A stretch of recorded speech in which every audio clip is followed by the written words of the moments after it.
इस बीच में खबर लखनऊ से मेदांता अस्पताल में कोरोना से संक्रमित सपा सांसद आजम खान का हेल्थ बुलेटिन जारी कर दिया गया है और डॉक्टरों ने बताया है कि अगले 72 घंटे आजम खान को डॉक्टरों की टीम की निगरानी में रखा जाएगा।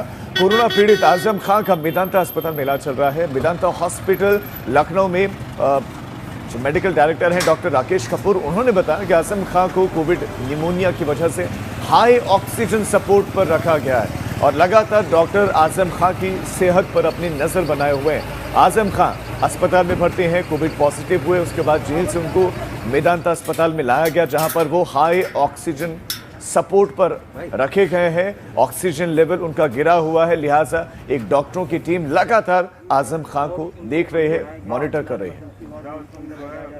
आजम खान साहब को सीतापुर जेल से 2 दिन पहले हमारे वहाँ ट्रांसफ़र किया गया है, तो वो और उनके पुत्र दोनों हमारे वहाँ आए थे। शुरू में हमने उनको कोविड वार्ड में रखा था, परंतु आजम खान साहब का थोड़ा ऑक्सीजन की डिमांड बढ़ गई थी, करीब 8 से 10 लीटर पे वो आ गए थे, तो इसलिए हमने उनको आईसीयू में रख के और गहन ऑब्जर्वेशन में रखा है। इस समय वैसे वो स्टेबल हैं, लेकिन कोरोना जैसा कि आप जानते हैं एवरी आवर चीज़ें बदलती रहती हैं, तो अभी गहन हमारी सीसीएम की टीम की निगरानी में है। उत्तराखंड में ऑक्सीजन की किल्लत से जूझ रहे मरीजों और तीमारदारों के लिए राहत भरी खबर है। राज्य सरकार की मांग पर केंद्र सरकार की ओर से 80 मीट्रिक टन ऑक्सीजन लेकर टाटानगर से विशेष ऑक्सीजन एक्सप्रेस मंगलवार को हर्रावाला रेलवे स्टेशन पहुंची। ऑक्सीजन गैस एम्स ऋषिकेश समेत अलग अलग स्थानों पर बनाए जा रहे गोदामों में स्टोर की जाएगी। और अब आपको सीधे लिए चलते हैं, हमारे सहयोगी रवि कैंतुरा हमारे साथ लाइव जुड़ गए हैं। रवि, बताइएगा 80 मीट्रिक टन ऑक्सीजन उत्तराखंड को दी जा चुकी है, इसका डिस्ट्रीब्यूशन अब आगे किस तरह से होगा? जी आस्था, देखिए 80 मीट्रिक टन ऑक्सीजन की जो सप्लाई उत्तराखंड को करनी थी वो केंद्र के द्वारा पहुंच गई है। मैं इस वक्त वहीं पर मौजूद हूं। आप देखेंगे तो ये ट्रेन जो है कल रात को करीब 9:30 बजे देहरादून के हर्रावाला रेलवे स्टेशन पर पहुंची है और यहां पर अब जो ऑक्सीजन की लगातार जो कमी उत्तराखंड में थी, इससे एक बड़ी राहत जरूर उत्तराखंड को मिलेगी।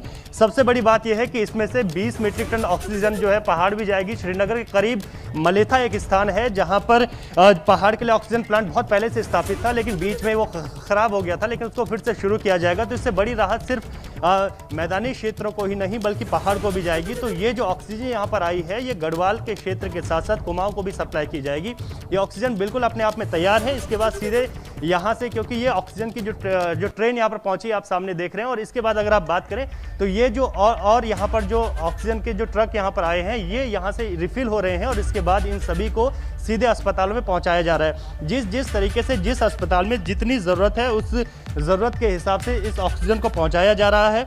अभी मुख्यमंत्री यहां पर पहुंचे हैं, उन्होंने आभार भी व्यक्त किया है केंद्र का, प्रधानमंत्री नरेंद्र मोदी का, अनिल बलूनी का, पीयूष गोयल जी का, कि उन्होंने कहा है कि उत्तराखंड में जिस तरीके से जो किल्लत ऑक्सीजन की चल रही थी, इस ट्रेन के आने से जरूर वो किल्लत बिल्कुल इस कदम की सराहना होनी चाहिए, बहुत अच्छा कदम है। लेकिन यहाँ सवाल यह है कि ऑक्सीजन तो आप पहुंचा देंगे, अच्छी बात है, लेकिन आपने डॉक्टर तो पहुंचाए नहीं, टेस्टिंग हो नहीं रही है, वहां पर आपके कोई इक्विपमेंट्स है नहीं। अगर किसी को कोरोना हो गया तो उसको तो वो टेस्ट भी नहीं कर पाएगा, ऐसे में ऑक्सीजन लगाएगा कौन? डॉक्टर्स वहां पर है नहीं। तो क्या इन पर ध्यान दिया जा रहा है या फिर नहीं? क्योंकि कोविड हॉस्पिटल्स वहां पर इतने बनाए नहीं गए। अगर किसी को मान लो पौड़ी के किसी एक हिस्से में कोविड होता है तो उसको नीचे आना पड़ता है मैदानों में। तो इस व्यवस्था के साथ ऑक्सीजन तो पहुंचा देंगे, लेकिन फिर परेशानियां तो होंगी।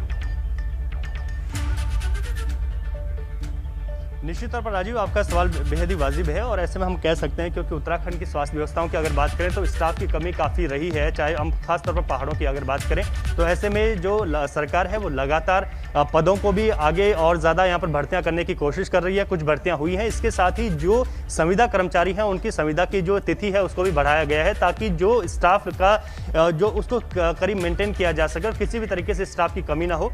खासतौर पर पहाड़ों में इस तरीके की कमी है, उसको दूर करने का भी मुख्यमंत्री ने कहा कि हर संभव प्रयास किया जा रहा है। और ऐसे में जिस तरीके से ऑक्सीजन पहुंची है उसको पहाड़ पर भी उसका 20 मीट्रिक टन ऑक्सीजन पहाड़ पर भी पहुंचाने की बात की गई है, ताकि किसी तरीके कोई किल्लत ना हो।